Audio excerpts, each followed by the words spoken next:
I'm a little bit younger than you, but I similar when I was growing up, had to, curate and buy everything, the music I listened to, the clothes I listened to. And there was real effort and time and care put into trying to put together who you were.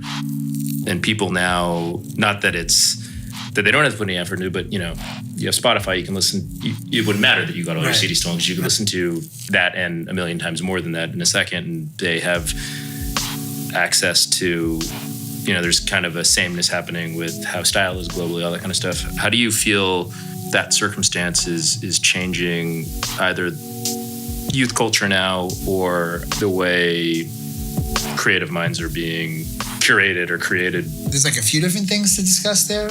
One is kind of, I think, clarifying that the things, say like, at least this is how it was for me when I was a teenager, the things, the t-shirt that you got at a concert, or, the sneakers you skated in, or the board you chose, or whatever it was, right? These things, they were the things for sure, but they were really more about what was behind the thing, right? So like the t-shirt, you wanted the t-shirt because you wanted to show the world that you loved The Cure or, the Cult or whoever. But like really it was about the emotion tied to the music that these bands were playing. Skateboarding, for example, the style of skateboarding, there was a less defined style when I was a kid. It was just kind of, there wasn't like billions of dollars being thrown at it to sell things to people the way there is today.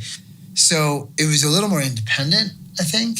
Like people definitely thought more for themselves, and people had different choice. Like some people liked colorful t-shirts, and some kids were just like more like punk and black. But you could all skate together. But the more important thing, more than anything, was like your style, how good you were, right? Like there were kids, and I've spoken about them in the past, like kids near me that like didn't have anything. I mean, I had nothing. They had less than nothing. Shitty old bearings, crappy old clothes, hand-me-down sneakers, you name it. But they'd show up to a spot and rip, and nobody really fucking cared what they were wearing anymore, He was the best kid at the spot, and like it didn't really matter what he was wearing. Which is kind of quite the opposite. That's kind of the first thing I think you have to kind of acknowledge is like style seemed to be a byproduct of the culture you were connected to, whether it be skateboarding or music or even sports or athletics for that matter. There's always kind of like cultural nuances in these things. And now it seems like things that come with recognition, you know what I mean? It's oh, let me be known for something, anything, and then I'll get fame and glory and money. If I have to like create a style for myself that really isn't based in any reality, like I don't skate or I don't do this or I don't do that, that seems to be acceptable to some degree. People seem to be okay with that, or at least ignorant to the fact that it's kind of whack. I don't know, but it's more about branding on a it's like personal branding, and it's like, I guess, I don't fucking like that. I think it's kind of the end of society. I have been a big reader of dystopian novels growing up. 1984, An Animal Farm, and even books that are less known, like this book Ecotopia or Player Piano, and like all these books. We're living in what they wrote about. It's fucking crazy. Like science fiction always becomes reality. It's nuts to me. I think Fahrenheit 451 was just remade by HBO. I watched it. It was okay, but like that book is really interesting to me. And it just seems like they nailed it. Like kind of mindless society where even the comic films that were made, I'm not going to remember it now, where the president was like a professional wrestler and everybody just drank soda. It was like a spoof about the future of America. It was made like 20 years ago, 25 years ago, and now we're fucking living in it. Like we have a reality TV star as a president, and not to pull any punches, they're just fucking dumb. Like people have just become really dumbed down. And to some degree, I think that's by design. Yeah. Control your masses with entertainment and, just keep them happy, and they're not really paying attention to what the fuck is really happening, Yeah. Can you feel it in either trying to build this brand or in your interactions with consumers now? I mean, sometimes I wonder, have things changed, or is it just we're more aware of it because people have bigger voices to broadcast either their ignorance or insecurities over social media, and also can be really brutal trolls on the internet where they couldn't do that kind of thing before, but maybe it was always in people. I think it's a bit of both. I think media and individuals' abilities to kind of like you say, voice their opinion or be heard or whatever, plays a role. And I think to some degree we've moved further and further away from any kind of like core level of kind of like intelligence and interaction with each other. If you want to talk specifically about products, as you know, like we make a product, you could argue that all of society is designed to basically be consumers, which is just to keep the money machine moving. We consume food from restaurants and entertainment from television and clothing and everything, right?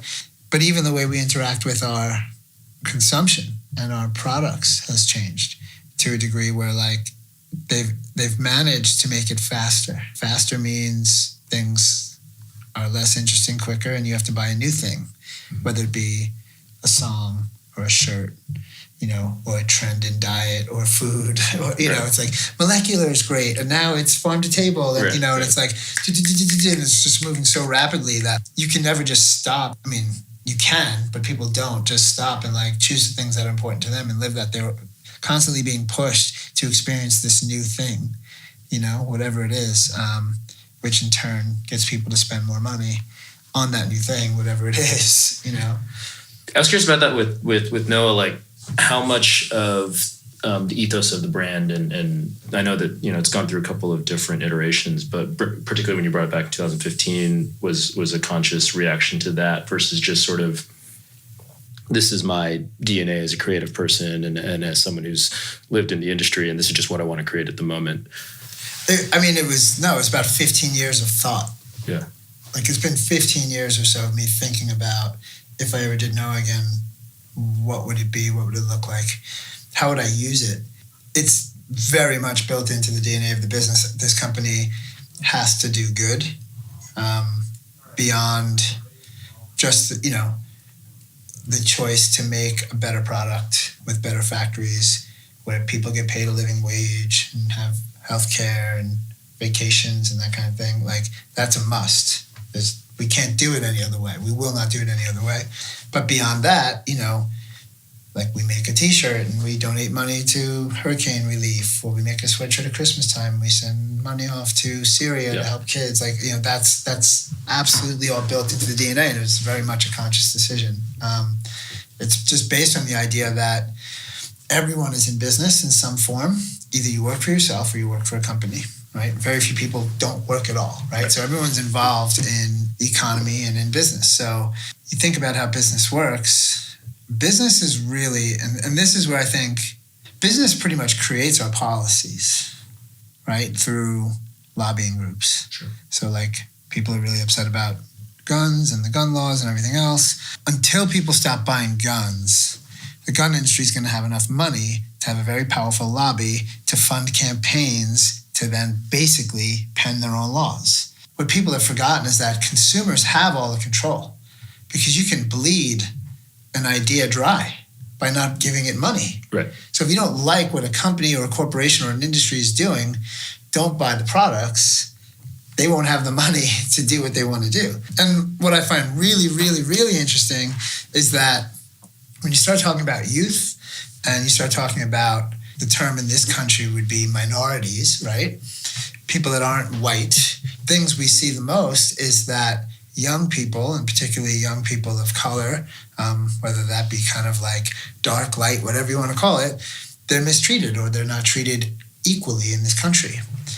But the irony of that is so many of the young people in this country are still willing to contribute to the system that works against them through buying products that really, one, are bad for them in the first place. Just fundamentally bad. Tons of money on sneakers and wasting your time to fucking buy a sneaker and waiting online and all that is fundamentally just not a good idea. Like you have a short life, live it, you have fun.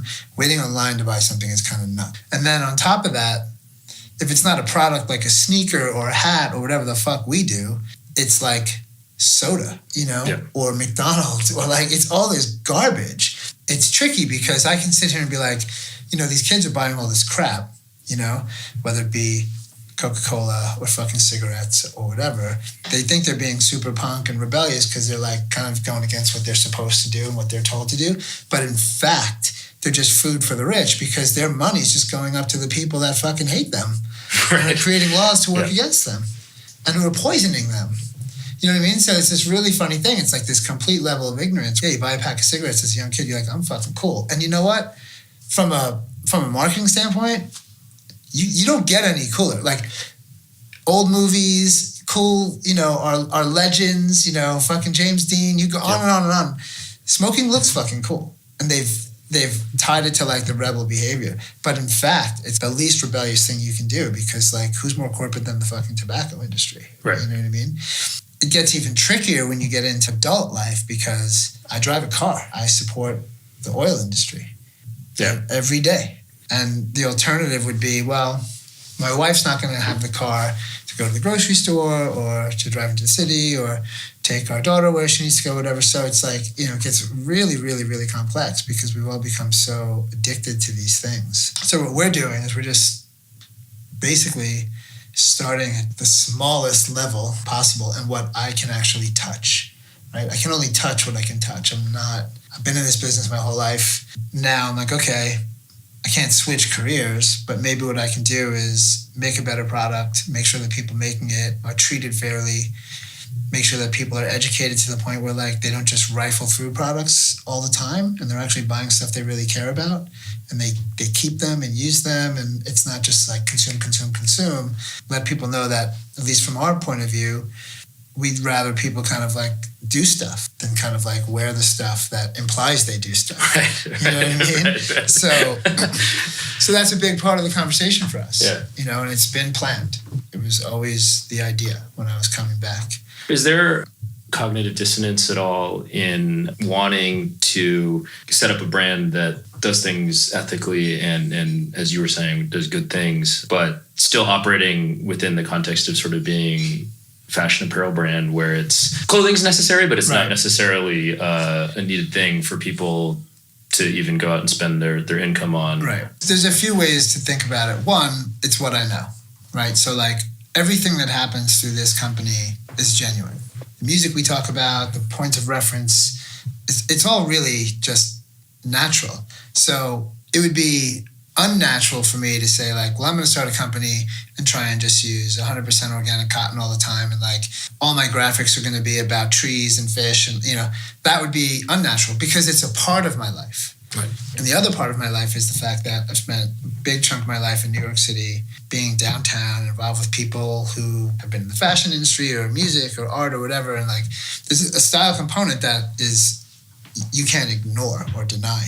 But we do it in such a weird gumbo that part skateboarding, part running, part politics, part environmentalism, music influence, all at the same time. That was also something that when I was working on this, I was like, well, I'm just going to address all of the things that are interesting to me because I'm certain there's other people who agree with at least one of those 5 elements, if not more. So it just felt like the most natural way to do it was to just do what I know. If you think about also the audience that really needs this information more than anyone is our community of people who like arguably we're a pretty vapid group, you know what I mean? It's like cool. So rock climbers and fishermen and snowboarders don't really need me to tell them what's up. They're already there. Right. You know what I mean? They already know this stuff. Spend time outdoors. They know that there's a problem. Really staying in the game, staying in this slice of the business is probably the most effective thing we could do because we can reach people that maybe have never considered some of these things. And we talk about some things that maybe just isn't on their radar. Or even expose them to things, like fucking, we work with Sperry. Sperry, cool, uncool. I don't really know, I don't think anybody was really checking for Sperry, but like, they're important to me. I love what they do. I think historically they're important and they make a great product.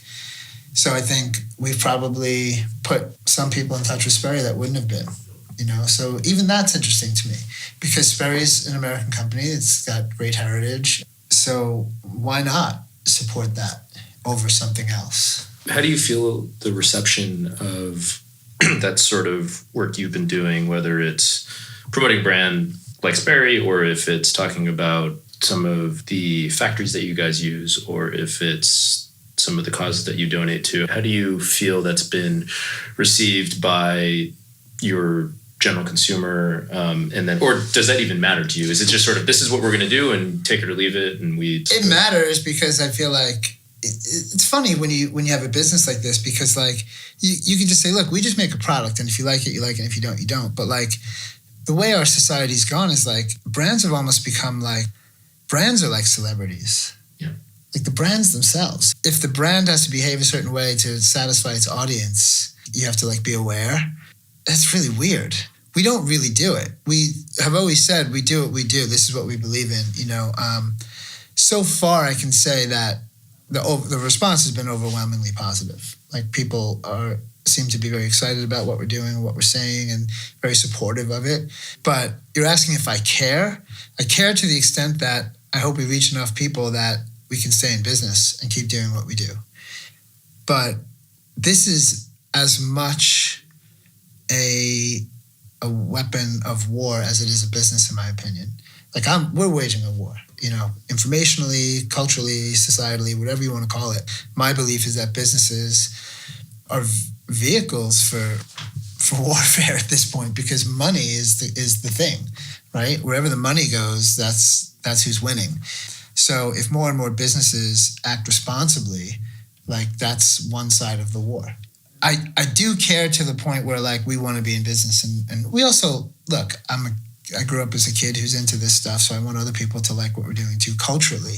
But I'm not going to change what we do to satisfy segments of the population. Yeah. I mean, we've gone so far as to say like, look, if you don't like what we're saying about Donald Trump, for example, then just send us your shit back. We'll give you your money. We don't. That's how serious this is to me. Like this is like, for me, this is a question of, life or death choices for not just our society in America, but like globally. If we don't start changing our behavior as a population, we're done. And I have a daughter, and like I want to see her have a nice life, and I want her to be able to experience certain things that I was able to experience when I was growing up that are going away. Certain types of wildlife and things like that, and it's fucking ridiculous. We care, but not to the point where we're going to change our behavior. How much of that negative feedback or static are you getting from people? Not much. Yeah. I mean, we get it occasionally. It's interesting because even when you get it, it often is misinformed, which makes it even sillier. Right. It's like, people are coming back and like saying things, and you're like, well, that's not entirely accurate. You know what I mean? You realize like, oh, that's how misinformation spreads. Because somebody can just join a conversation and say something, and it doesn't have to be true. 20,000 people can see it and read it and be like, oh, yeah, that's a good point. Yeah. It's like, no, it's not, because it's not fucking true. You know what I mean? Like, so it's interesting. I mean, I actually appreciate it when people critique what we're doing or critique an idea.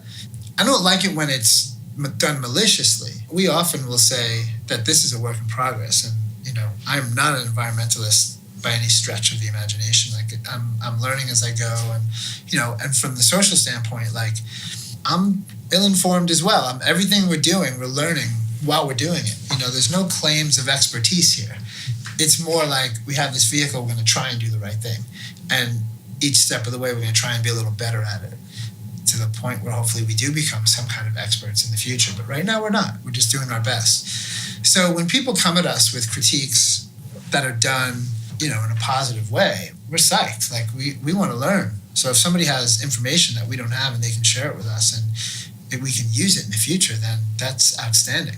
What you notice is in this particular community, oftentimes it's, call it a fashion community for lack of a better word, there's a maliciousness. It's just like, it's a tough game. I was just reading an interview with Andre Leon Talley the other day, and he was talking about how it's rough. And he's not really in it anymore. And he was like, yeah, people just dropped me when I left the game. You remember like what you're dealing with, Right. Thankfully, we're not both feet in fashion, We're kind of spread out over a bunch of different things, and we reach a lot of different people. We don't see that much negativity. And when we do see something that's like in contrast to what we're saying, half the time it's in a positive way, so it's helpful. And then the other half of the time, it's kind of just like, well, you're just angry or bitter, or you don't like what we're saying about this subject or whatever, you know. But for me, it's all good. I mean, honestly, the dialogue is important. Even if there's misinformation being thrown around in the midst of our like Instagram conversations and shit like that, it's fine, because you also realize that there's a lot of other people out there who are informed and who like slide in and like correct somebody, be like, oh no, dude, that's wrong, you know. So it's really interesting, because this is what we wanted. To just be a clothing brand, to just make stuff, and to just make money for a small group of people was not going to be enough for me. It just wasn't going to be enough for me. I wasn't going to be proud of that, and I wasn't going to be able to look at my daughter and be like, this is what we did. She has a decent life, but when she's 15 and 16, she's not going to be able to look at me and be like, Dad, you're just a fucking sellout. You know what I mean? She's not going to be able to say that. Yeah, like if we're rich, not rich, whatever it is, you know, like, you know, she has a great life and better than most, which is today, she has a better life than most people. You know what I mean? If that continues, at least I can say we got it in the right way. That's important. I think there's this kind of weird idea that like I have something against money or people with money and this, that, and that's not entirely accurate. It's really, money in and of itself isn't a problem for me. And rich people in and of themselves are not a problem for me. The real question is, how did you get your money? What did you do to get it? Right. Was it moral, or were you a fucker? You know what I mean? Like, have you hurt people along the way? Like, are you stepping on people's necks on the other side of the world to squeeze profits? Because if that's the case, yeah, then fuck you. But if you behaved responsibly and the world rewarded you for your behavior and you became a successful person financially, amazing. And that's kind of where we're at. It's like trying to show people like you can do the right thing and still have success. Whether it's the store here, the store in Tokyo, and maybe sort of drawing some lines of lineage back to even the surf shop you worked in when you were a kid, or the scene that you grew up in. How do you think you've done in trying to foster a community in that way? I can say in New York, we've been really successful, because the shop is kind of like a center. Like people come, friends come in, people hang out. I know when people travel to New York from other parts of the world, if they've known about us, make a point to come talk to the staff and hang out. One of the girls who works in the store, Vrin, she does yoga in the store Wednesday mornings. Oh, that's cool. She teaches yoga there. Like, so we're doing it. You know, it's definitely happening. It's a little bit harder than say like surf shop culture when I grew up, because real activity binds people together culturally. If there's something you love to do, then other people that do it are like your brothers and sisters, you know what I mean? And if there's a place that you can all kind of meet and engage and like immerse yourself, that's great. We are kind of like, we have hands in like running, and we talk a little bit about skating and surfing and this and that. So we touch on those things, but we're not fully an active based company. It's a little bit tougher because like you don't have that camaraderie where people can come and watch a surf video and that kind of thing. It's happening. It's been working. Do you envision, I've been to the store in Tokyo, which is beautiful and was unexpectedly the size that it is relative to the store here. Do you envision that operating in a different way in terms of community building than the New York store? I don't. I think it should operate in the same way. That's a bit of a struggle in Japan. It's not something they're used to. Yeah. You know, they're used to like, you come in, basically wait on you, you buy your thing and you leave.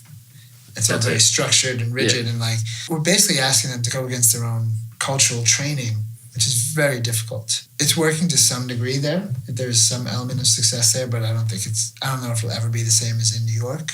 So it's tougher to do there. You have a working kitchen in that? We have a working kitchen. The last time I was there, like we did like a staff dinner in the store just so we could all hang out and catch up and see what was going on, which was really cool. That's cool. Yeah, so you can like bring stuff in, heat it up. It was fun. It was what we envisioned when we were working on it, when my wife was doing the interiors. She took a lot of what I'd said over the years and kind of like put it into that space. The idea of being able to like host things in the space makes it an active working space and not just a box with fucking stuff in it. So that's important to us. You know, I mean, the shop I worked at when I was a kid, man, like I worked there 8 years, 13 to 21. It's like super formative. We did everything there. Birthday parties. It was like life happened in that shop. It wasn't separate from your life. Friday night at 6 o'clock, guys from the surf team or just friends or whatever would all show up. People would just roll in with beer or whatever, you know, and you'd end up having like an impromptu happy hour in the shop. That happened like almost every week. She heard a lot of these stories and she really understood it. And so she wanted to help build that in and give it the opportunity for that to occur, basically.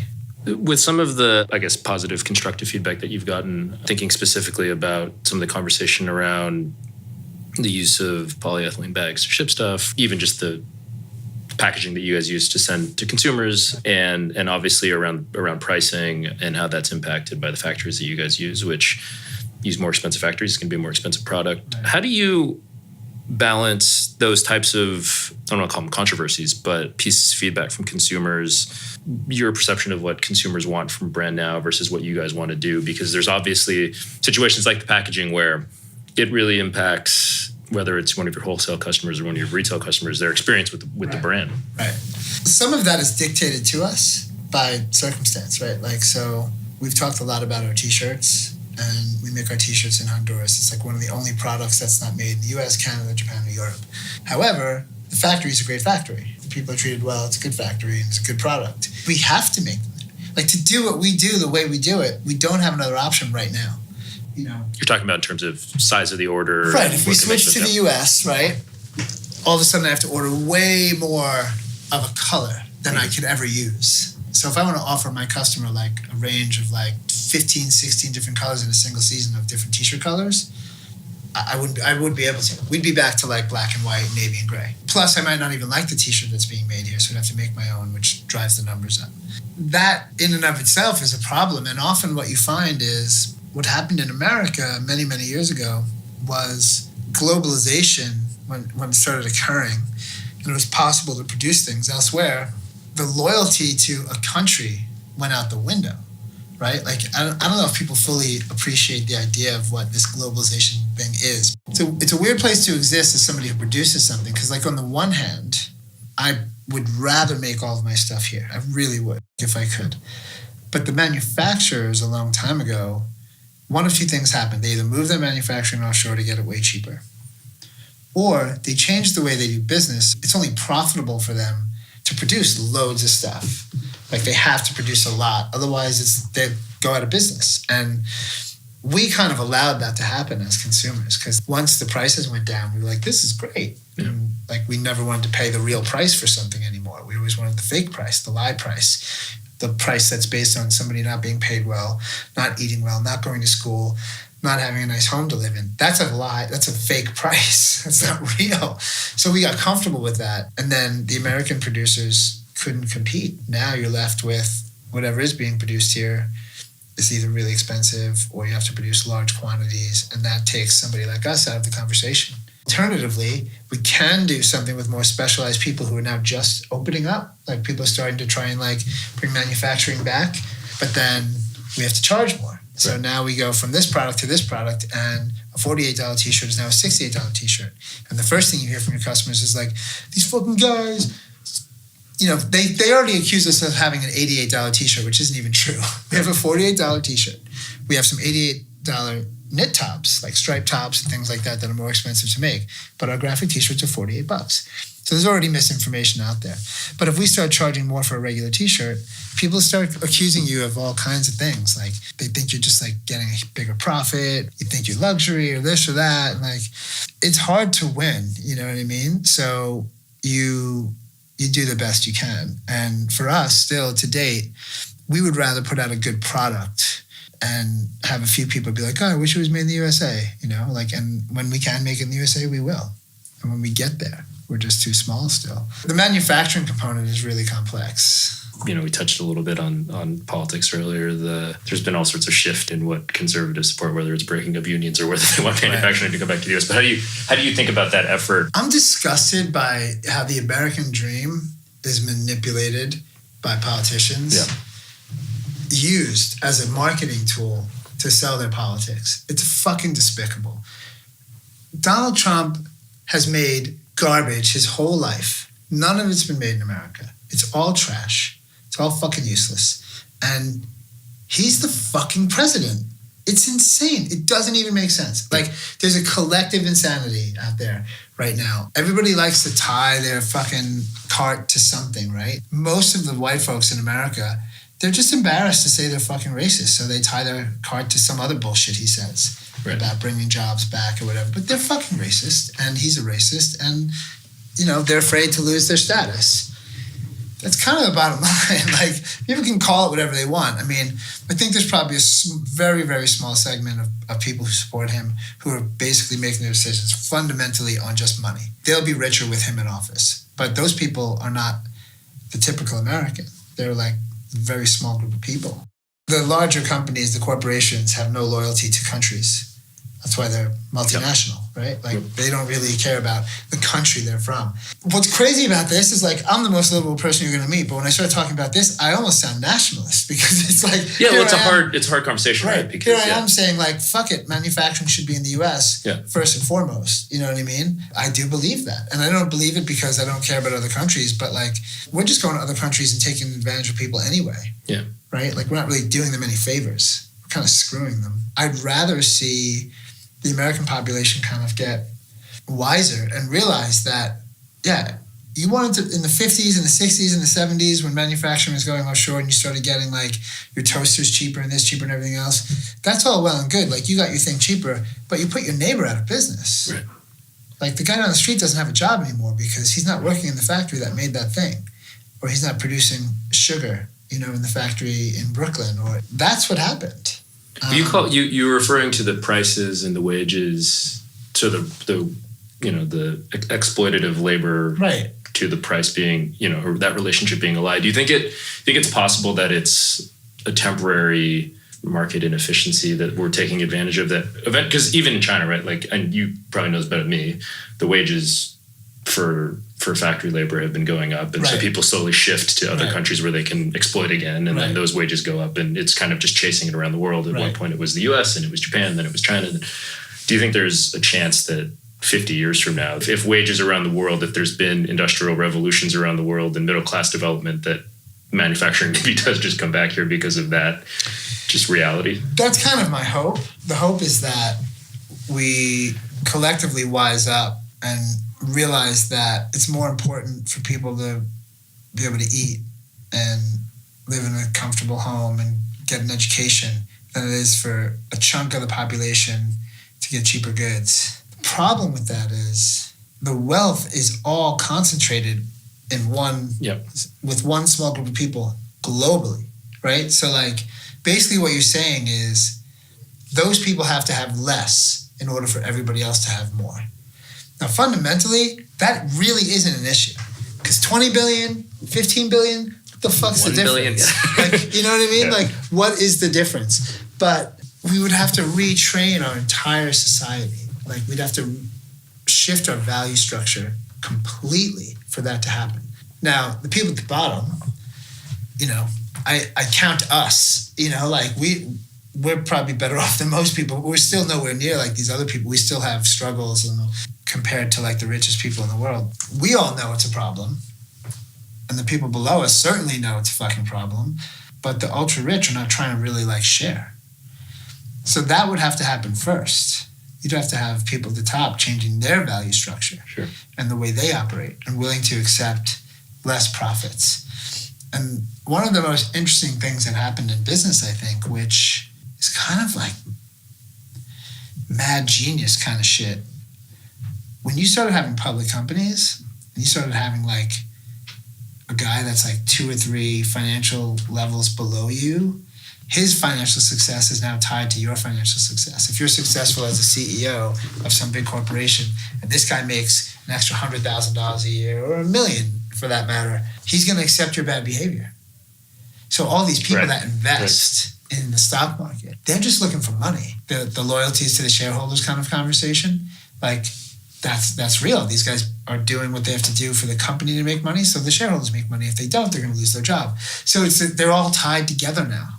They've tied the public to them, and the public allows the bad behavior, because if you're a guy who's, like, an electrician, and you start investing in the stock market and you end up making a couple of, 100,000 extra a year, 200,000 extra a year, now all of a sudden your kids are going to a better school and you're driving a little bit better car, your wife's happier, you don't give a fuck. You're like, this is it for me. You know what I mean? Like, you can't, most people aren't thinking about, like, what's happening on the other side of the world, and some 14-year-old kid working 18-hour days producing your television. The slaves that are mining the gold that you're wearing, or the minerals that go into cell phones and computers in Africa. You know what I mean? Like, you're just not thinking about that. Which is why you're saying that consumers really vote with their dollars, right? Because then if it's not, but you have to be aware first, right? And that's a whole other war. You know, like, this is a huge, long thing. And to answer your question, like, do I think it'll circle back to the point where, like, fair wages just become the norm because they've chased, you know, cheap labor around the world? That would be ideal. Something will happen to keep the economies, economies around. don't stay stable, right? Yeah, so like one builds up and then collapses, and then somebody else is going to take advantage of those people. You know, there's always people looking for an angle, right? And there's always like bad people looking to get over and make more money. You know, that's where it gets really, really interesting, because now you start talking about just like the fundamental nature of humankind. I'm starting to come to the conclusion that I think that there's probably just a certain segment of the population that is fundamentally just bad, and a segment of the population that is fundamentally just good. And as long as human beings occupy the planet, they'll be at war. Yep. It'll be a constant struggle. There probably will never be like a full term victory of any kind. We're in power, you're in power, we're in power, you're in power, you know, back and forth forever, just like with religious wars, right? It's like, it's been ongoing. Since we've had religion, you've had people killing each other over religion and claiming, you know, geography and power and wealth back and forth, different hands. You know, it just so happens now we're in an era where, you know, Christianity and similar religions have the power, but it wasn't always that way. And it's starting to feel like that's just the ongoing thing. So what you do is you make two choices. You either say, well, if that's just the way of the world, why should I even fucking care? I'm just going to get mine and do my thing and whatever, because eventually it'll flip and go back.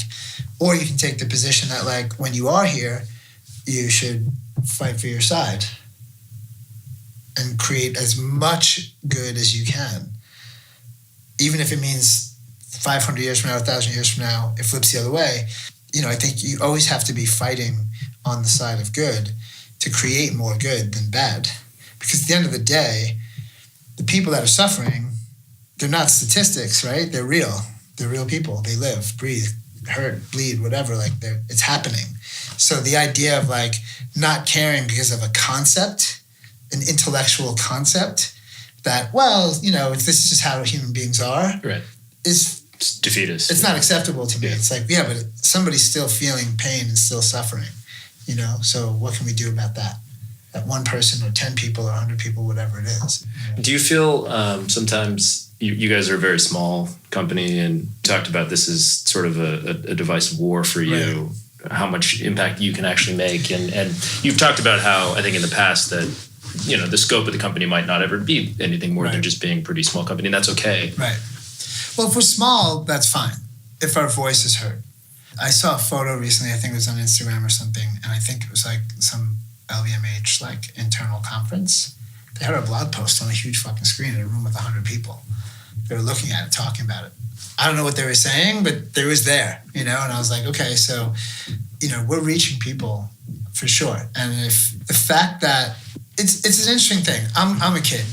I'm not, but I am. I'm 46, but I feel like a teenager still in terms of my passion for these things. And I think that tends to be the difference for us. I haven't quite given in to the kind of like adult defeatist attitude and behavior yet. Like, I still have an idealism that tends to exist with young people.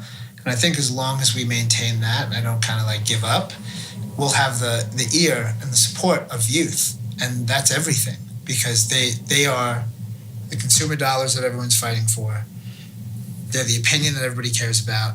And they are the next generation of bigger consumers as they become earners in careers and things like that. So I think that is what makes us really matter to the rest of the industry, if to whoever's paying attention thus far, because they're like, oh shit, like they're like talking to the kids and like the kids are listening and they're saying shit that we don't want people to know that we do, you know what I mean? So I think whatever little relevance we have right now is due to that fact, like the fact that like we're genuine and honest, and like I think the youth recognize that, and that could scare the bigger corporations into behaving better. Are there things that at the size that you guys are now you wish you could do, but you're just limited by size? Like, yeah, I'd love to write bigger checks when we put out a T-shirt on behalf of something, or you know what I mean. I would love the money side of it to be bigger, because money makes a difference in people's lives. Yeah. Like I would like our visual reach to be broader. Like we have a limited number of Instagram followers and blog post readers and all of that kind of stuff, but that grows on a daily basis. So you just you just let it roll. We're not going to force it. Yeah, you just want to have more influence. You want your ideas to be heard by more people, and you want more people to be impacted. I know for a fact that we have young customers, teenagers, that have either written to me, letter form or emails or whatever, basically saying like, "This, I love what you guys are doing, and you've influenced me to want to operate this way one day when I'm older. Start my own company and work the way you do," and that kind of thing. And that's a huge difference than some kid being like, yeah, I want to make fucking $100 million as a rapper and fuck as many girls as I can, drive a fucking ridiculous car and, drink lean, Right. So, because that's the other side, right? That exists too, where it's whatever is being glorified in your community and accepted as good is going to influence young people. I've been waging this information war, basically just saying like, yeah, but all that shit that you're buying is really just feeding corporate America at the end of the day. Sugar soda. Lean is soda and pharmaceuticals. Goods, What I mean? It's like you can't get any more corporate than that. do you feel that shift happening at all? Because you were talking earlier. Obviously that's what fast fashion is. You're saying right now, a big part of, I think, the impact of social media and just having access to everything all the time is wanting more and more stuff. Right. Yeah. There definitely is a shift, but it's not necessarily in fashion so much. It's just getting rolling. I think one of the most important things we do, more than anything really, is we talk about consumer behavior. Yeah, we're going to make a product. Like, human beings are not going to stop consuming, right? We're always going to need stuff, want stuff, whatever. It's the type of consumption. It's how do you consume? Are you an intelligent consumer, or are you just a fucking mindless sheep buying shit? You know what I mean? And like, that's where we come in. Because we're like, yeah, don't buy our shit because somebody told you it was cool. Like, come in, check it out, talk to the staff, see what we're doing. And if something resonates, cool. But like, it's not for the now. Like, if you're not going to look at that graphic or jacket or whatever a year from now or 2 years from now or 5 years from now and still think it's cool, don't fucking buy it. Like, don't buy it for the moment. Don't buy it just be like, yo, that new company, Noah, man, I got to know a shirt. Like, that's not what we're here for. So the organic cotton thing and recycled materials, which is something we're exploring. We've done a little bit of reused materials in like a t-shirt, and we did a sweater, and little by little we're kind of learning more and adding more products to the mix. But really, for me, it's even less about that. It's really more about how you consume. How much shit do you really need, and how quickly do you have to run through it to the next thing? Sure. You know what I mean? And that goes back to societal behavior and a value shift. Because right now, showing up in the latest, coolest thing makes you cool. But part of the reason we're so immersed culturally, like outside of like the clothing itself, in talking about like music and skateboarding and running and body surfing and surfing and whatever, bird watching, because Corey's a bird watcher, like all these little things we touch on, is because we are still trying to remind people that it's the thing you do first. Fashion's a disaster. Style is a whole other conversation, right? Like, personal style doesn't require you necessarily to wear the latest thing. You just have an identity, you have a strength and a will that comes through. It's how one guy can wear a white t-shirt and jeans and look like a fucking movie star, and the next guy looks like a knucklehead. You know what I mean? It's like, it's something beyond the physical clothing that gives you your sense of style. And that's the stuff we relate to here, and that's the stuff we talk about here, because it's like, that comes from the things you do. If you're a musician, if you're a writer, if you're a filmmaker, a skateboarder, a runner, whatever, your personal style comes out of the things you do that give you life. You know what I mean? Like, that really define you. And then your clothes, and you're like, you kind of organically look dope. Like if you're really this individual. That's why fashion's so funny. Buying clothes and wearing clothes is like your hobby. Right. And it's like, that's so contrary to what I've grown up with, because like all style sprung out of everything else, right? Skateboarding's creative and style sprung out of that. Music is creative and style sprung out of that. Writers are creative and style springs out of that. Like it's the thing behind the style that matters more to us. I make stuff, and this is how I make my living, and this is how my staff makes their living. So we try and walk that line between like, yeah, we want to sell you a product. We're not going to fucking try and trick you into it. We're going to tell you what it is. We're going to tell you how it works. We're going to tell you what we're about, what we're inspired by, and then take it or leave it. Like, we're not really trying to like be the biggest. We're not trying to get the biggest audience through tactics. Everything we've done has been totally grassroots. We're not buying Instagram followers and all that shit. Like, we don't do any advertising really. Anything we might do is built more on the idea of it being fun than anything else. So if we do a poster campaign in New York, it's more because we want people to see that image than anything else, right? It's not like this big, like, no logo. It's like, oh, that's a cool, skate shot. Let's post that up. It's interesting because we do live in a consumer-based society, and when you're critiquing that culture, people are like, yeah, but you produce stuff. It's like, well, yeah, I know, but we're trying to do it in the best way possible.